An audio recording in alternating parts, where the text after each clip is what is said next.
바로 도제제도라고 불렀어요. 생활 속에서 아주 자연스럽게 아이들을 길렀는데 문제는 뭐냐면요. 이게 시간이 너무 오래 걸려요. 그리고 가르치는 사람마다 다 다르게 가르치죠. 어떤 대장자이가 더 잘 가르치는지, 어떤 대장자이가 더 체계적으로 가르치는지에 대해선 알려진 바가 없습니다. 그냥 자기 나름대로 아는 대로 가르치다 보니까 서로 다 다른 것들을 가르치게 되는 거예요. 이걸 이제 우리가 교육의 표준화라고 부르는 거예요.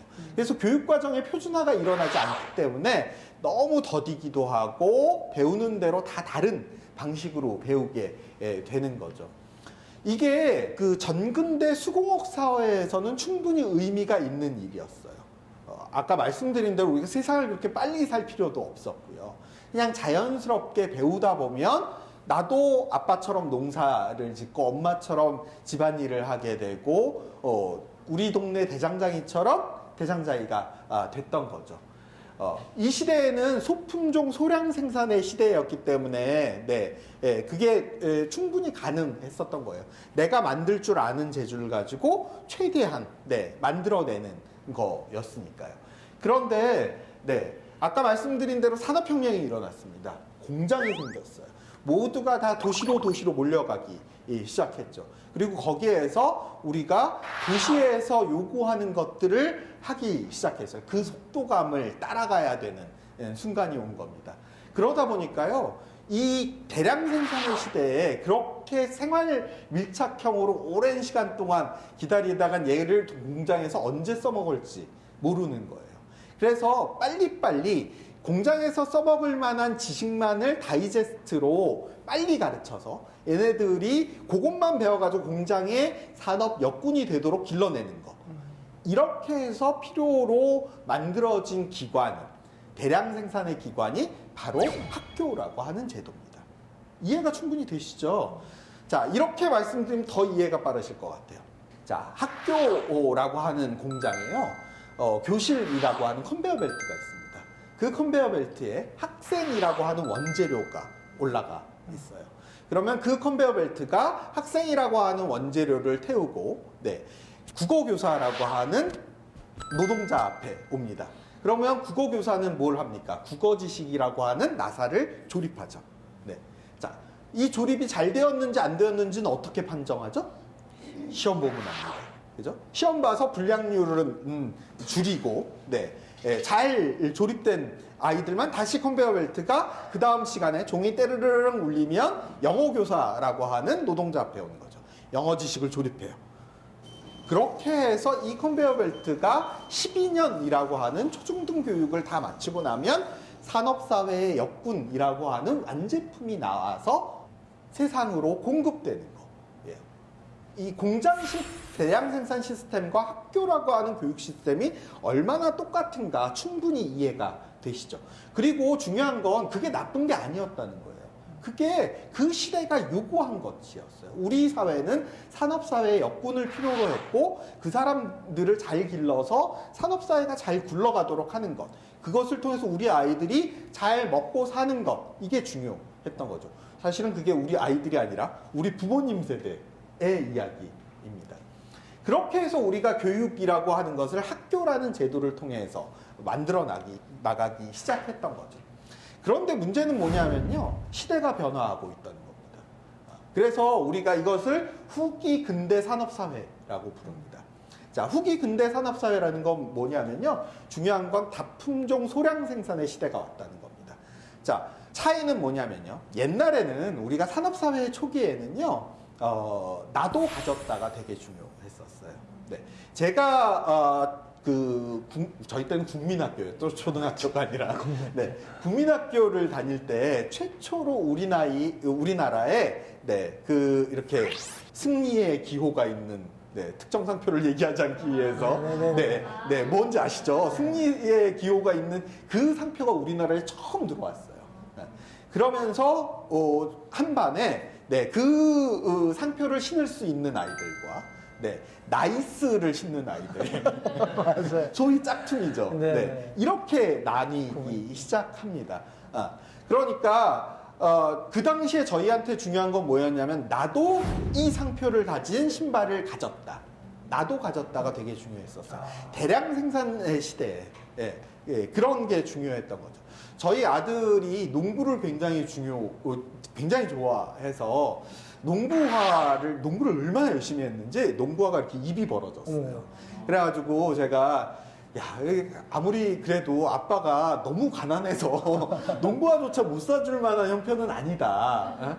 그러니 농구화를 새로 사라. 이렇게 얘기를 했습니다. 저희 아들이 한 달 동안 농구화를 못 사고 있는 거예요. 그래서 제가 아니 너 무슨 결정장애냐. 왜 그걸 못 사고 있느냐. 이렇게 얘기를 했습니다. 그랬더니 저희 아들이 뭐라고 얘기했냐면요.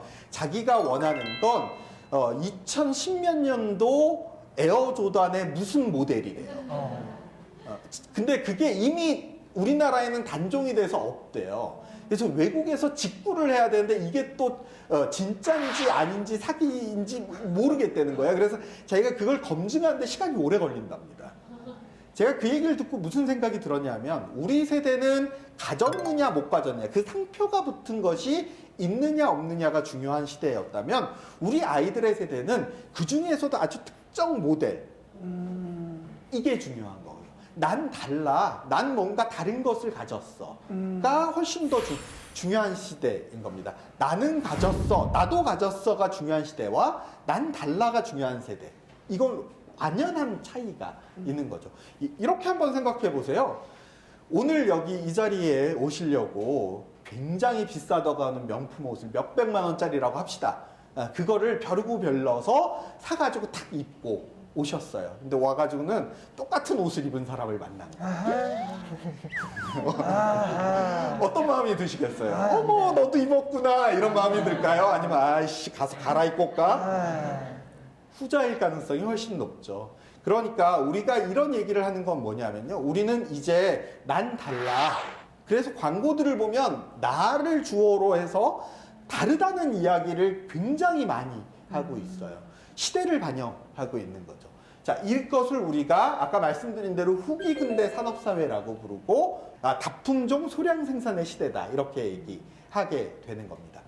자, 이렇게 기호가 다양해지고 난 달라라는 이야기를 하고 싶은 이 시대에 우리는 그러면 아이들을 어떻게 키워야 될까요? 어떤 방식으로 교육해야 될까요?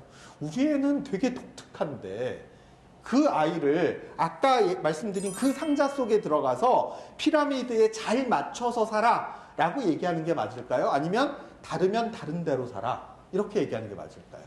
네.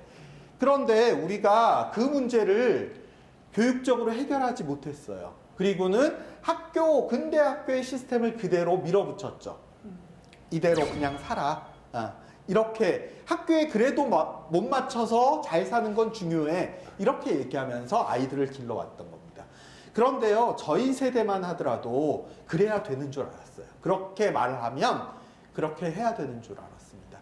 그래서 학교에서 어떻게든 버텨보려고 하다가 정 안 되겠으면 스스로 목숨을 끊는 비극적인 일들이 벌어졌죠. 그걸 실제로 일어났었던 일이 86년도에 있었던 한 여학생의 사건이었고요. 그 여학생이 쓴 유서의 한마디가 행복은 성적순이 아니잖아요 라는 말이었어요. 그리고 그것이 언론에 크게 보도가 됐고 그 언론 보도가 나중에 소설로 만들어지고 그것이 영화가 된 게 여러분들이 모두 다 잘 아시는 1989년도에 있었던 영화 행복은 성적순이 아니잖아요. 이미연 주연의 영화였었던 거죠. 그게 저희 이 세대의 이야기예요. 많은 아이들이 죽어야 학교를 벗어날 수 있어 라고 생각했었던 시대인 거죠. 여전히 우리 이 사회는 여전히 청소년 자살률이 굉장히 높은 사회입니다. 대한민국은요, 청소년 행복도가 굉장히 낮고, 청소년 자살률이 굉장히 높은 사회입니다. 그 행복은 성적순이 아니잖아요 라는 영화가 나왔었던 그 시기로부터 30년이 지났는데 우리가 여전히 이 문제를 해결하지 못하고 있다는 건 근본에서부터 다시 생각하지 않으면 안 될 거라는 얘기인 건 거예요. 어쨌든 그러면서 이 교육 시스템에서 여전히 몸을 맞춰서 살아야 된다고 생각했던 것들이 아이들이 점점 아니야 그렇지 않아 난 좀 다르게 살겠어 하는 아이들이 학교를 벗어나기 시작했어요. 그 1세대가 누구냐 하면 서태지. 네. 역시 서태지가 아까 행복은 성적순이 아니잖아요 라고 하는 첫 세대고, 학교를 그만두고 음악 활동에 전념했었던 첫 세대들이죠. 네. 정우성 씨도 얼마 전에 제가 뉴스를 봤더니, 네, 그 당시에 비슷한 세대로 그 당시 학교를 그만두시고, 네, 그때부터 모델 일, 연기 뭐 이런 걸 해서 오늘날의 그 유명한 배우 정우성 씨가 되었다고 하더라고요.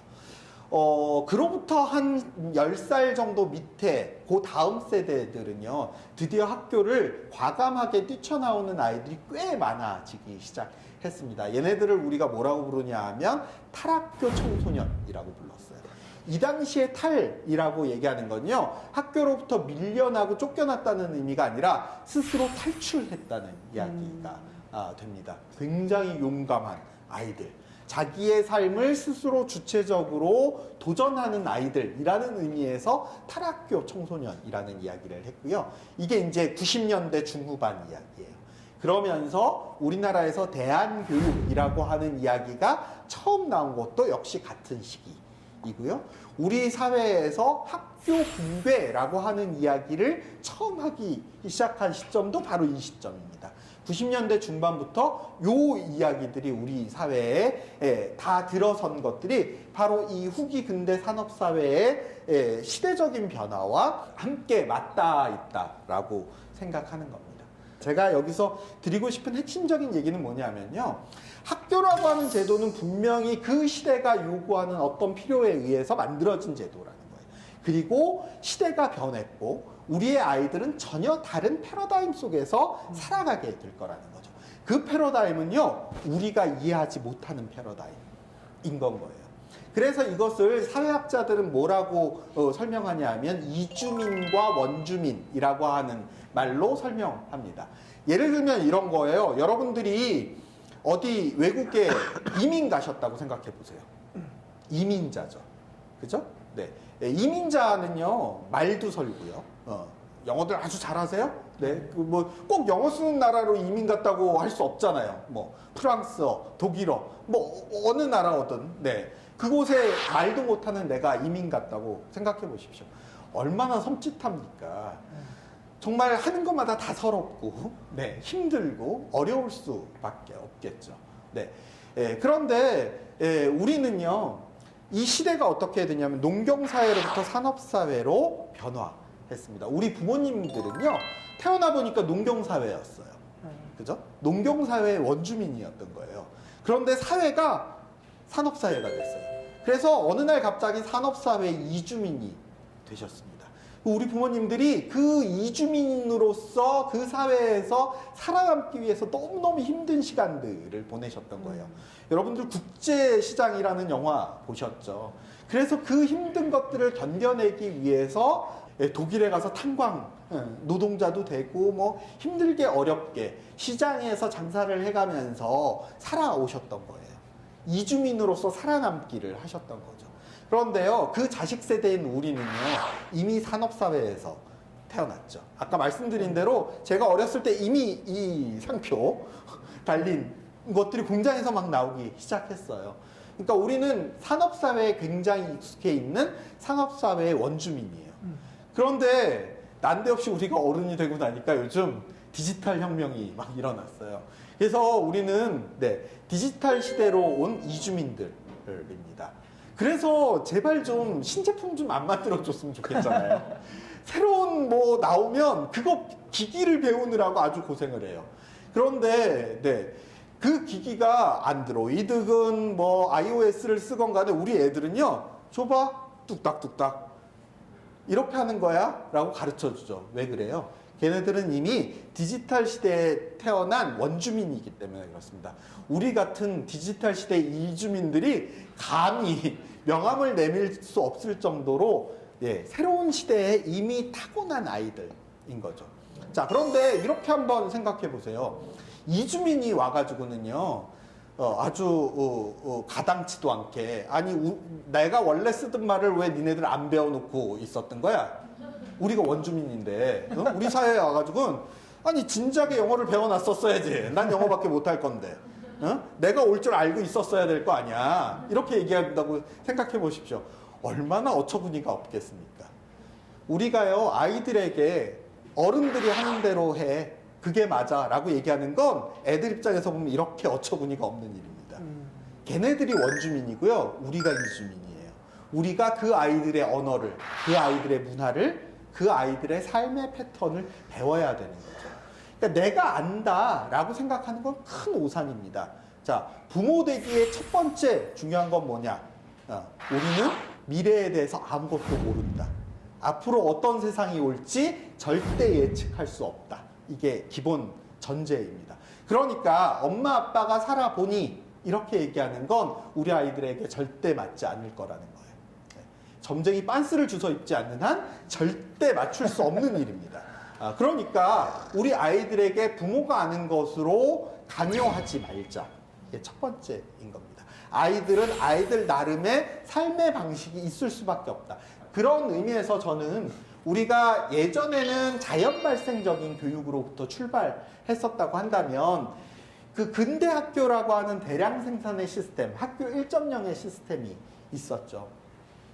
그런데 그 다음에는 어떻게 해야 될지 몰라서 아주 작은 것들만 고쳐가면서 살았어요. 우리가 웹이나 그 컴퓨터 프로그램 같은 게 나오면 그 뒤에 소수점 뒤에 숫자가 나오는 건 약간씩 버그를 수정하는, 고치는 거가 됐죠. 학교도 계속 그렇게 고쳐가면서 요거 조금 고치면 애들이 좀 나을까? 저거 조금 고치면 나을까? 이렇게 버텨왔던 거예요. 저는 바야흐로 새로운 시대에 맞는 새로운 교육, 새로운 학교가 나와야 한다.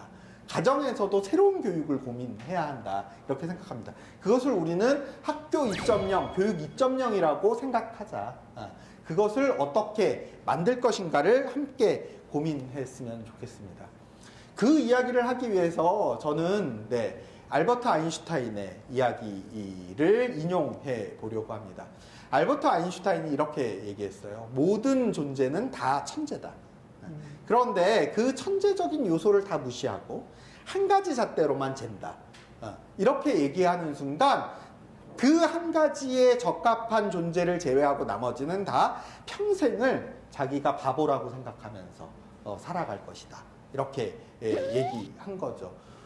자, 우리가 세상에서 천재라고 하면 제일 먼저 떠올리는 아인슈타인의 이야기였습니다. 아인슈타인 역시 학교 부적응아였었다는 거, 기억해 두시면 좋을 것 같아요. 우리 아이가 학교에 부적응할수록, 학교에 잘 안 맞을 것 같을수록 기뻐하셔야 하는 게 아닐까 하는 생각이 듭니다. 그래서 우리가 공평하다, 공정하다, 우리 최근에 뭐 그 대학 입시와 관련된 논란에서도 한 가지 잣대로 옛날 학력고사 시절로 되돌아가서 다 순서대로 쫙 줄 세워가지고 끊으면 그게 공정한 것 아니야? 라고 얘기했을 때 이런 함정에 빠지는 거죠. 물고기는요, 절대 물 밖으로 나와서 무언가를 할 수 없는 존재입니다. 저희도 그런 의미에서 아이들을 물고기 헤엄치는 것에 아주 기똥찬 재주를 가진 아이를 나무에 올라가지 못한다고 해서 평생 바보로 스스로를 생각하면서 살아가게 만들 것이냐, 아니면 자기의 헤엄치는 그 능력으로 이 세상을 아주 신나고 재밌게 헤엄치면서 살아갈 수 있도록 해줄 것이냐. 여기에서 우리가 아이들을 어떻게 다른 방식으로 인식하고 만날 것인가에 중요한 갈림길이 생긴다라는 생각을 하고 있습니다. 이것이 우리에게 중요한 이유가 또 있습니다. 왜냐하면요, 쓰나미가 몰려오고 있기 때문에 그렇습니다. 이건 제 얘기가 아니고 스탠포드 대학의 총장이었던 존 헤네시 박사가 했었던 얘기입니다. 쓰나미가 몰려오고 있습니다. 이전에는요, 어떻게든 피해갈 수 있을 거라고 생각했지만 이제는 아주 절박합니다. 쓰나미가 몰려오고 있습니다. 디지털 혁명의 쓰나미가 몰려오고 있습니다. 자, 그래서 굉장히 많은 직업들이 휩쓸려 갈 거라고 생각해요.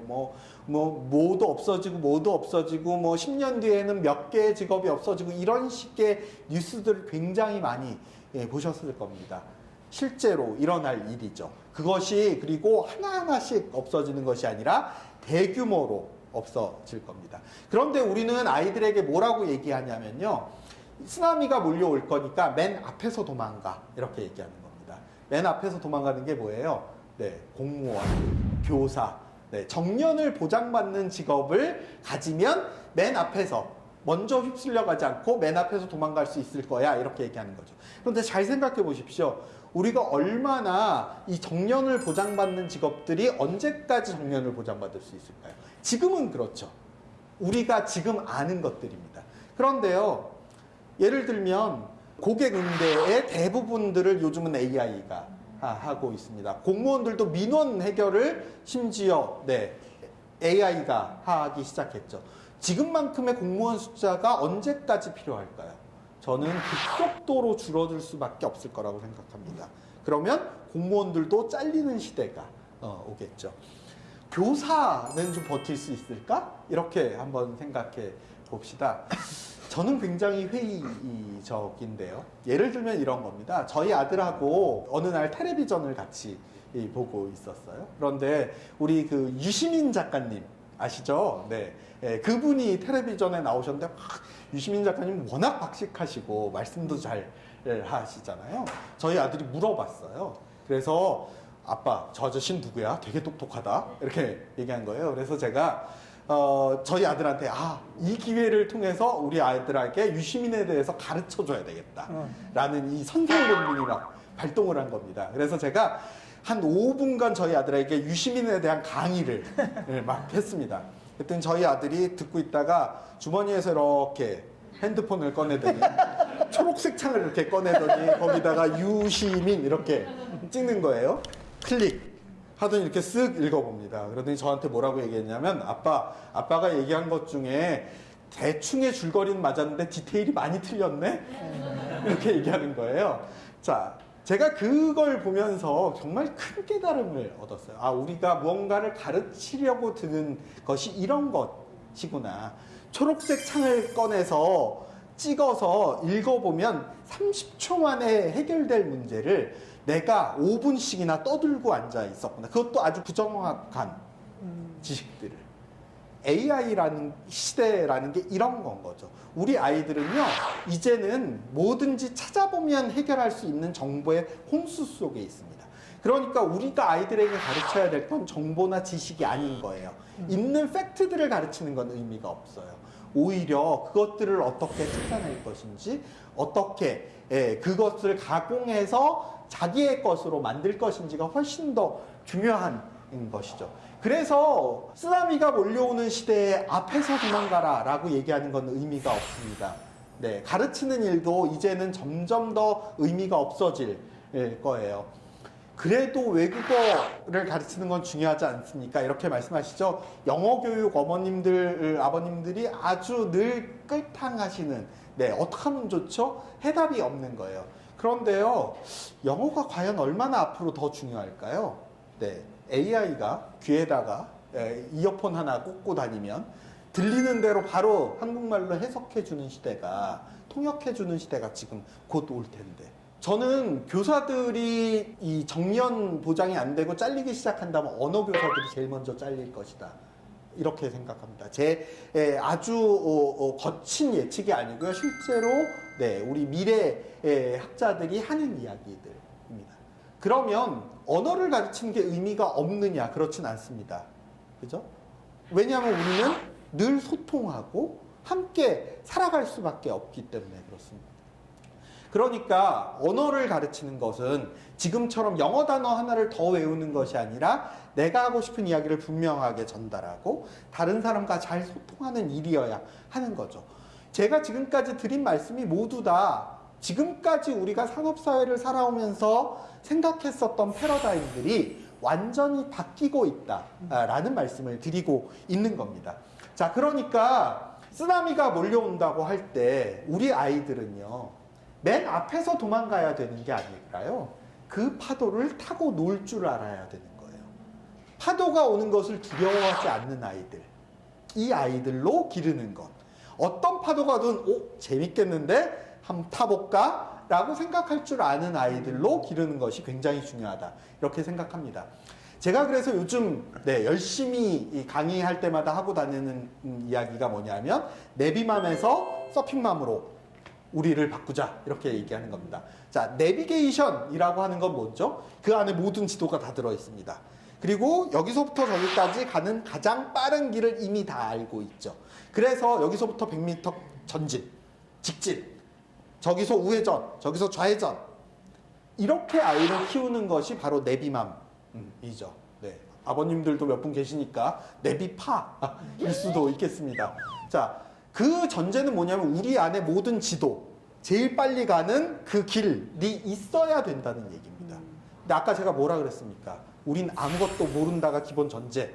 우리에게는 맵이 없다. 제일 빨리 가는 길이 무엇인지도 모른다. 제일 빨리 가는 길이 좋은 길인지도 모르겠다. 이게 기본 전제인 거죠. 그러니까 우리는 내비맘이 되는 것이 아니라 서핑맘이 되어야 한다. 이렇게 말씀드립니다. 휴가를 가실 때 제가 꼭 권하는 게 아이들을 데리고 서핑 한번 가보십시오. 이렇게 말씀드립니다. 외국까지 가야 돼요? 뭐 이렇게 말씀하실까봐 우리나라에도 요즘 서핑 문화가 많이 들어와 있어서 강원도 양양, 부산, 제주도 이런 데만 가도 서핑할 수 있는 조건들이 다 돼 있습니다. 아, 그러면 내년 여름에는 그 서핑을 가서 우리 아이를 서핑을 한번 태워봐야지 이렇게 생각하시는 분이 계실까봐 제가 미리 강조합니다. 부모님들도 같이 타셔야 됩니다. 자, 서핑을 한번 해보시면은요. 널빤지 한 장을 들고 바닷속으로 들어가는 거예요. 내 발이 닿지 않는 곳까지 갑니다. 선생님은요, 서핑 선생님은 나를 잡아줄 수가 없어요. 왜냐하면 발이 안 닿으니까 선생님이나 나나 똑같이 이 널빤지 위에 균형 잡고 버티고 있는 건 똑같아요. 잡아주는 순간 둘 다 같이 빠집니다. 자, 그러니까 이 얘기는 무슨 얘기냐면요. 서핑이라고 하는 건 결국 그 널빤지 한 장, 자기의 균형 감각으로 그 널빤지 한 장 위에 올라서야 된다는 겁니다. 파도를 타야 된다는 거죠. 왜 부모님들 보고 직접 서핑을 해보시라고 말씀드리냐면요. 그걸 직접 느껴보셔야 되는 거예요. 아, 내가 아이를 잡아줄 수 없구나. 내가 내비맘이 된다는 것. 서핑은 말이다. 이런 파도감이 이렇게 타는 거야. 공식을 가르쳐 준다는 것은 의미가 없는 일이구나. 거기서 한 걸음 더 나아가면요. 아, 나만 물에 안 빠지고 잘 버티면 되겠구나. 이걸 배우는 게 되게 중요한 거예요. 그래서 우리 아이를 어떻게 할 것인가가 중요한 게 아니라 나는 내 파도를 어떻게 탈 것인가가 굉장히 중요한 겁니다. 예. 제가 굉장히 좋아하는 그 대안학교 중에 외국에 있는 대안학교 중에 나의 파도라는 이름을 가진 대안학교가 있습니다. 네. 이 학교가 가르치는 건 뭐냐면요. 네. 서핑하는 법을 가르쳐요. 그래서 누구에게나 자기에게 맞는 파도가 있다는 걸 가르쳐 주는 거예요. 꼭 집채만한 파도를 타야 재미있고 신나고 좋은 파도가 아닌 거예요. 나는 나에게 맞는 파도가 있고요. 나는 그 파도를 타는 순간 아주 짜릿하고 즐겁고 행복하죠. 물에 빠질 수도 있습니다. 이걸 우리는 실패라고 부르지만 그렇지 않아요. 언제든지 물에 빠져도 다시 내가 그 내 널빤지를 잡고 올라서서 다음 파도를 내가 다시 잡아타면 나는 즐겁고 행복하고 재밌는, 심지어는 물에 빠지는 일조차 즐거운 일이 되는 거죠. 실패를 두려워하지 않는 아이, 파도를 두려워하지 않는 아이, 그걸로 기르는 것이 서핑맘, 서핑데드가 해야 될 일이다. 그리고 나의 역할은 무엇이냐. 네. 물 밖에 서서 잘 타나 안 타나 못 타나 감시하는 것이 아니라 나도 역시 내 파도를 즐겁고 행복하게 타는 법을 아이에게 보여주는 것. 이것이 중요하다는 겁니다. 왜 이런 시대가 오느냐. 알파고의 시대죠.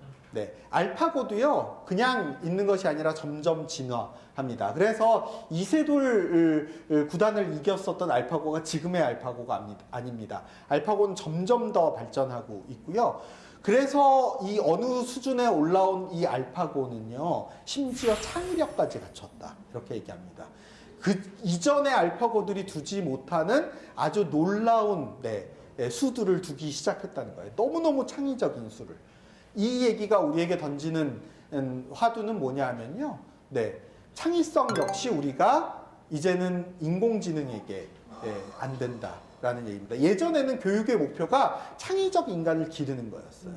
이제는 우리가 완전히 다른 방식의 인간을 길러야 한다는 겁니다.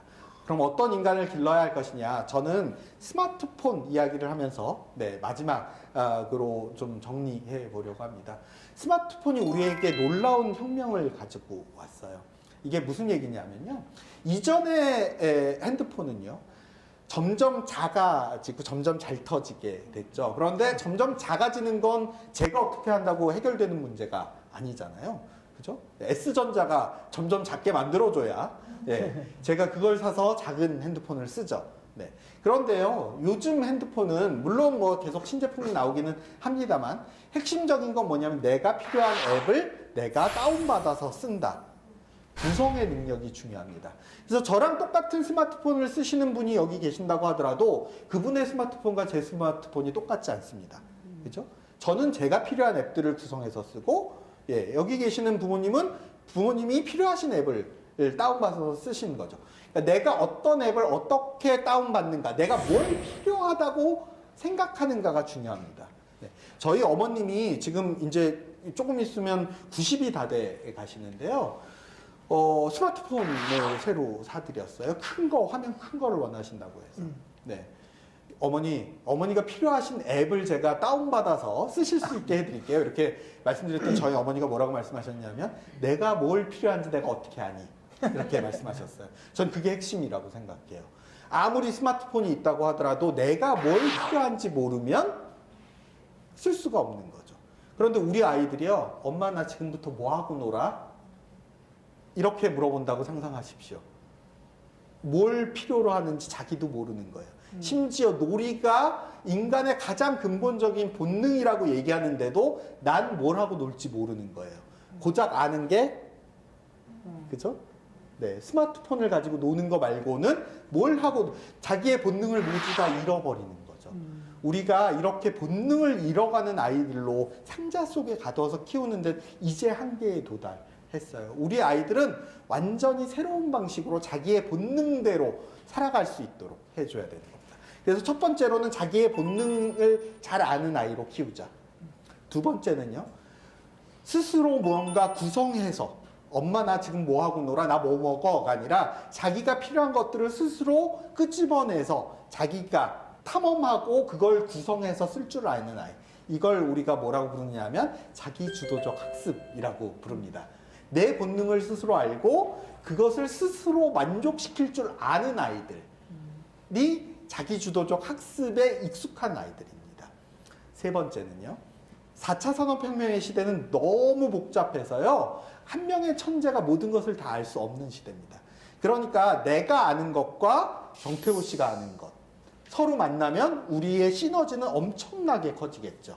저의 교육학의 지식과 정태호 씨의 이 개그감이 합쳐지면 우리는 어마어마한 콘텐츠를 만들 수 있을지도 모릅니다. 그러니까 21세기의 핵심은 뭐냐면 혼자서 모든 것을 다 해결한다가 아니라 협업한다 입니다. 협업하기 위해서 첫 번째로 중요한 건 뭡니까? 소통 능력이에요. 네. 우리가 처음에 저희도 차상진 선생과 제가 연애를 처음 할 때는요, 눈빛만 봐도 서로 막 스파크가 막 튀고, 서로 다 알았어요. 지금 한 20년 같이 사니까요, 서로 눈이 딱 마주치면요, 원하는 게 뭔데? 원하는 게 뭔데? 이렇게 되는 거예요. 자, 이 얘기가 무슨 얘기냐면요, 서로 소통하지 않으면 같은 목표를 향해서 갈 수 없다. 인 겁니다. 네, 저희라고 왜 같은 공부를 한다고 해서 늘 똑같은 생각을 하는 건 아니에요. 서로의 생각의 차이가 있고 의견의 차이가 있더라도 끊임없이 같이 이야기하는 것, 이게 중요한 거죠. 우리 아이들도요, 협업할 줄 아는 아이들로 만들려면 기본적으로 소통 능력이 있어야 되는 겁니다. 그래서 다른 사람과 협업할 줄 알고 소통할 줄 아는 아이들, 그래야 이 4차 산업혁명 시대에 두려워하지 않고 서핑할 수 있는 아이들로 기를 수 있는 겁니다. 그러기 위해서 파도는 무서운 것이야 도망가 라고 가르치지 않는 우리 부모님들, 함께 서핑장으로 재밌지 않겠니? 가자 라고 얘기할 수 있는 용감한 부모님이 되시기를 바라면서 오늘 이야기를 마무리하도록 하겠습니다. 고맙습니다. 네. 아, 네. 저도 강의를 듣다 보니까 주도적인 아이로 키우고 있는 건지 아니면 남들 따라서 그냥 그렇게 키우고 있는 건지 한번 돌아보는 시간이 됐던 것 같습니다. 실제로 현장에 계시면 이런 고민들을 하시는 학부모님들이 많이 계시죠? 네. 네, 그럼요. 많이 만나죠. 이야기하는 건 들어보니까 맞는 얘기인 것 같은데, 네, 진짜 우리 아이는 어떻게 키워야 되는 건가, 이런 고민들 많이 하시는 것 같아요. 맞습니다. 부모님들께 어떤 조언을 드리는지, 그리고 사실 대안학교 하면 아직도 우리 사회에서는 좀 이렇게 불편한 인식이 존재하잖아요. 어떤 좀 조언을 해주시는가요? 대안학교를 고민하시는 부모님들도 많이 계시는 것 같아요. 아무래도 아까 제가 말씀드린 것처럼 우리의 학교 제도 자체가 굉장히 획일화되어 있기 때문에 좀 다른 교육을 해본다라는 의미에서 대안학교를 저는 적극적으로 고려해 보시는 것, 네, 나쁘지 않다라고 생각합니다. 선배 대안학교 학부모로서 네, 말씀드리고요. 그리고 제가 또 드리고 싶은 네네네. 말씀은 대안학교에 섣불리 보내시지 못하는 이유가 나중에 우리 아이가 낙오자가 되지 않을까, 실패하지 않을까 이런 걱정이 있는데 일반 공교육에 갔을 때에 그럼 이 아이들의 성공이 보장돼 있는가를 생각을 해보시면 그 확률은 크게 다르지 않습니다. 그런데 얼마나 더 내 인생을 살 수 있는 거냐, 부모와 아이와의 관계가 얼마나 더 좋아질 수 있느냐, 얼마나 더 세상을 많이 경험할 수 있느냐의 차원에서 따져보신다면 아마 냉정하게 그 저울질을 해보시는 게 좋을 것 같아요. 네. 이건 사실 대본에도 없고 저희 지극히 개인적인 질문인데 뭔가 이게 퍼센트를 중요시 하잖아요, 사실상. 누군 그렇다더라. 근데 우리 자제분도 대안학교를 나오셨잖아요. 네. 그 자제분은 만족하시나요? 네, 저희 아이는 네, 대안학교를 나온 것에 대해서 굉장히 자랑스러워하고 있고요. 사실 세속적인 의미에서 보자면 저희 아들은 비인가 대안학교를 나왔기 때문에 학력이 인정되지 않습니다. 최종 학력이 초졸이에요. 네, 20살이 되었지만 그런데 자기의 삶을 얼마든지 스스로 개척할 수 있을 거라고 생각하고 네, 신나고 재밌게 지금 세상을 배워가고 있는 중입니다. 이거 제가 괜한 질문을. 사실 강의를 들으면서 궁금한 점이 정말 많으실 것 같아요. 궁금하고 난 이렇게 사는 게 맞는 건지 아니면 아이를 어떻게 키우는 건지 궁금하신 점들이 많으신 것 같은데 그럼 우리 시청자 여러분들, 우리 함께 하시는 분들이 질문 한번 들어보도록 하겠습니다. 우리 질문 있으시면 우리 선생님께 좀 질문 좀 드려볼게요. 어떤 분? 질문. 네, 안녕하세요. 저는 7세 딸이 있는데 대안학교를 만약에 다니고 나서 대학교에 연계가 어렵다고 하는데 어떻게 준비하면 좋을지. 첫 번째로 제가 좀 말씀드리고 싶은 건 대학을 간다고 해서 뭔가 준비되지는 않는다 라는 생각이 들어요. 서울대 졸업생의 50%가 취업이 되지 않는다고 해요. 통계적으로 아까 통계가 중요하다고 말씀하셨으니까. 그 중에서 정규직으로 취업이 되는 사람, 그 중에서도 40대 이상 안 잘리고 버틸 사람, 그 중에서 임원 승진할 사람, 뭐 이렇게 얘기하면은요, 우리는 소수점의 싸움을 0.000 뭐 이렇게 해야 되는 겁니다. 저는 좀 다른 삶들을 우리가 상상해 볼 필요가 있지 않을까 하는 생각이 제일 먼저 들고요. 두 번째로 대학을 가는 게 그렇지만 여전히 중요하다고 생각한다면 요즘의 대학들은 예전처럼 그렇게 획일적인 아이들을 획일적인 방식으로만 뽑지는 않습니다. 여전히 우리 사회가 정시냐 수시냐 뭐 이런 것의 논란 속에 있는 건 그 논쟁 자체가 좀 더 다양하고 좀 더 창의적이고 좀 더 새로운 방식으로 세상을 만날 아이들을 뽑겠다라고 하는 의도와 어떻게 공정성을 담보할 것인가의 문제가 결합되어서 나오는 논쟁들인 거거든요. 그러니까 기본 전제는 우리 아이들은 다 다른 방식으로 자라나는 게 맞다. 인 건 거예요. 그래서 그 대안학교를 졸업하면 대학 입시에 불리하다라고 생각하지 않으셔도 저는 충분히 될 것 같고요. 뭐 몇 년 전에는 수시 만점자도 대안학교 출신 중에 나오기도 했고요. 그건 자기가 어떻게 하느냐에 따라서 자기의 삶을 어떻게 꾸려가느냐의 문제지. 그것이 뭐 꼭 대안학교여서 불리하다, 일반 학교에서 유리하다의 문제는 아닌 것 같습니다. 네네. 안녕하세요. 저는 두 아이의 엄마인데요. 두 분 선생님 이야기를 듣다 보니까 아이들한테 가장 중요한 거는 아이들이 고민할 기회와 선택할 권리가 가장 중요하다는 생각이 들어요. 근데 이제 막상 아이들이 선택한 그 선택이 꼭 좋은 결과로 이루어지지는 않을 수도 있잖아요. 그래서 만약에 아이가 선택한 그 결과가 부모가 생각했을 때 꼭 옳지 않다고 생각했을 때에도 부모가 아이의 선택을 존중해줘야 되는지 그게 아, 맞네요. 진짜 흔히도 집에서 할 수 있는 고민일 것 같아요. 네네네. 근데 그 옳지 않다라는 근거가 어디서 왔느냐. 아까 태우 선생님이 앱을 사용해 봐도 써봐야 이게 좋은지 안 써봤는지 알고 다운해봐서 써봐야 지울지 취할지 진짜 정품을 돈을 주고 살 건지 그냥 지워버릴 건지가 결정하는 거잖아요. 그리고 어머님 인생에서 성공이 더 많으셨나요? 실패가 더 많으셨나요? 그리고 성공해서 배운 게 더 많으신가요? 실패로 배우신 게 더 많으신가요? 그러니까 이 아이가 가는 길이 정말 아니다. 정말 얘가 마약을 한다. 도박을 한다. 뭐 이런 게 아니면 얘도 한번 해봐야지. 앱을 써봐야 이게 좋은지 안 좋은지. 그래야 서핑을 봤을 때 좋아. 내 파도를 한번 타보자. 이렇게 되지 않을까요? 저도 조금 보태서 네네. 말씀드리면 아까 우리가 처음에 사과 액티비티를 한 건 그런 건 것 같아요. 사과를 어떻게 쪼개야, 어떻게 맛봐야, 어떻게 만져야 정답이야. 이건 없는 건 거죠. 우리 아이들에게 위험하니까 사과의 정답은 사과는 이런 거야 라고 사과를 써서 가르치는 것이 얼마나 의미 없는 일인지 어머님들이 직접 지워가면서 경험해 보셨잖아요. 그런데 문제는 뭐냐면요. 부모는 기본적으로 굉장히 불안한 존재라는 거예요. 그러니까 이게 맞나 싶으면서도 저쪽 길로 가면 참 불안해서 견딜 수가 없죠. 그런 의미에서 저는 부모님들이 불안과 잘 융합하는 것, 아이를 어떻게 잘 이끌 것인가가 아니라 내 불안을 어떻게 잘 다룰 것인가를 부모님들이 고민하시는 게 굉장히 중요하다 이런 생각이 들어요. 그래서 내가 내 불안 때문에 아이에게 안 돼 하지 마가 아니라 어쨌든 네 인생이니까 네가 해봐. 설령 실패를 하더라도 아까 파도를 타다가 물에 빠져서 짠물을 엄청 먹더라도 그 과정을 겪지 않으면 절대로 파도를 탈 수 없는 것처럼 우리 아이가 그 시행착오들을 엄청나게 할 수 있는 기회들을 아이고 나는 안 볼란다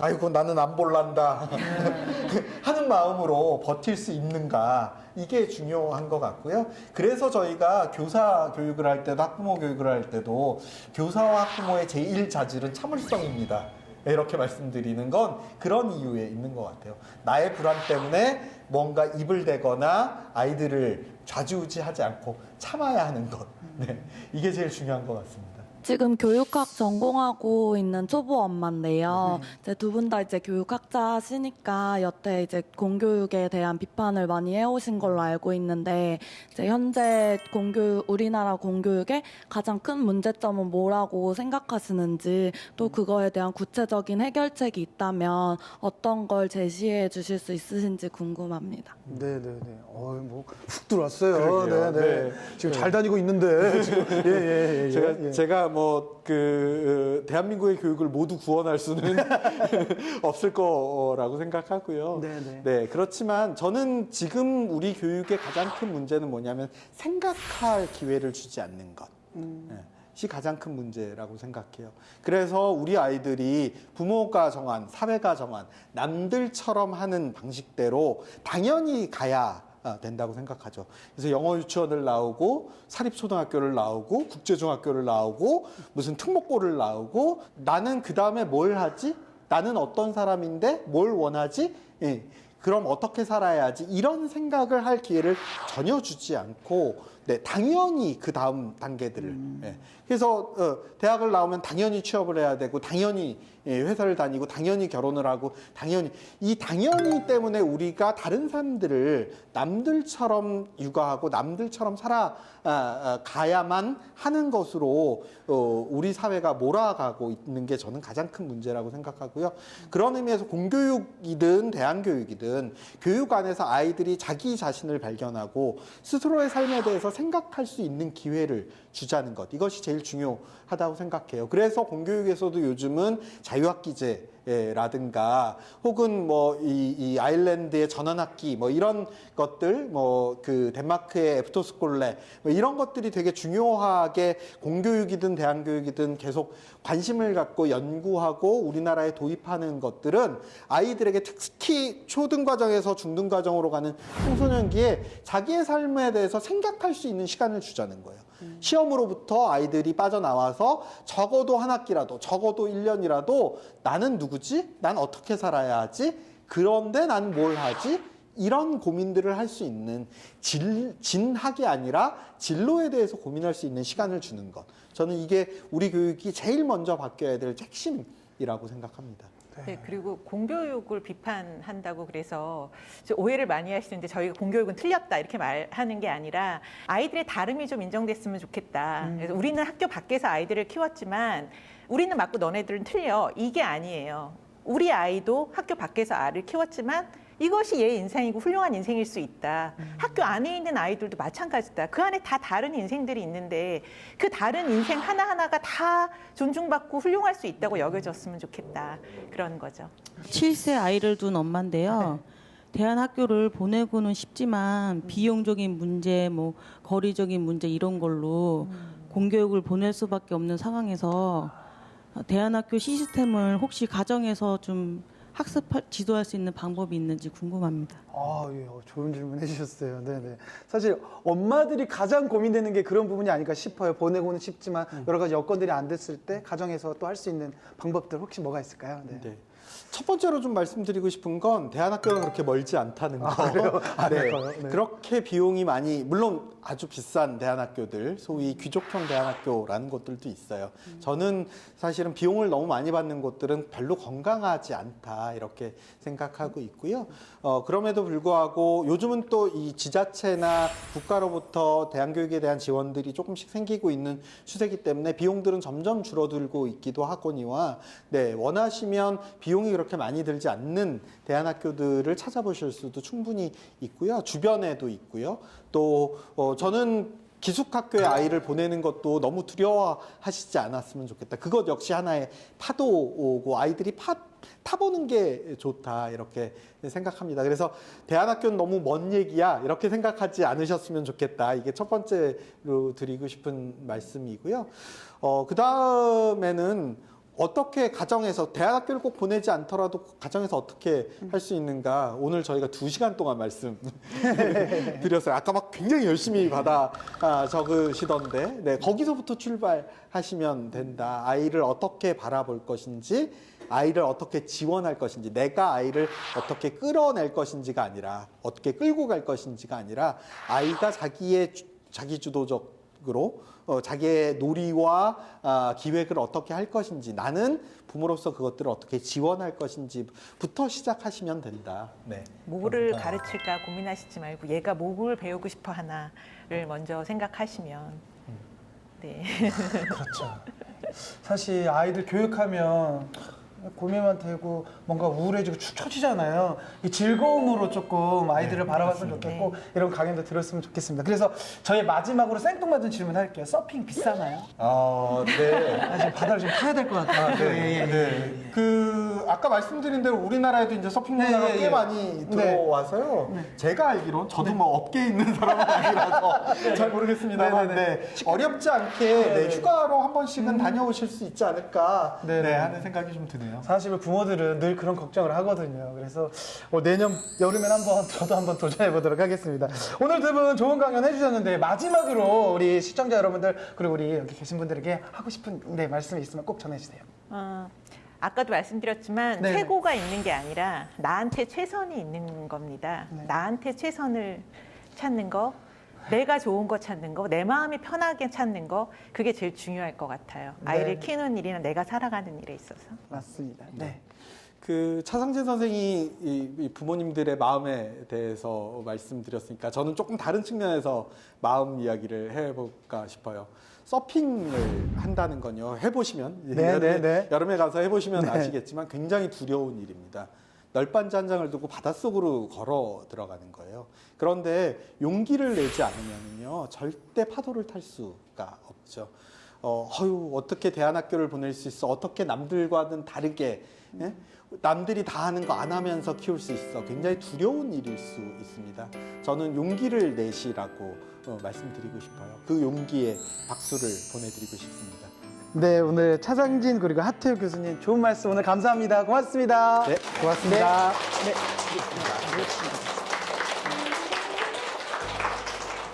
네, 내 아이가 남들보다 조금 더 빨리, 조금 더 잘하기를 바라는 건 어느 부부나 마찬가지일 겁니다. 하지만 더 빨리, 더 잘하는 것보다 더 행복한 아이가 되길 바라는 부모가 더 많아졌으면 좋겠습니다. 지금까지 맘스 다이어리였습니다. 감사합니다. 고맙습니다.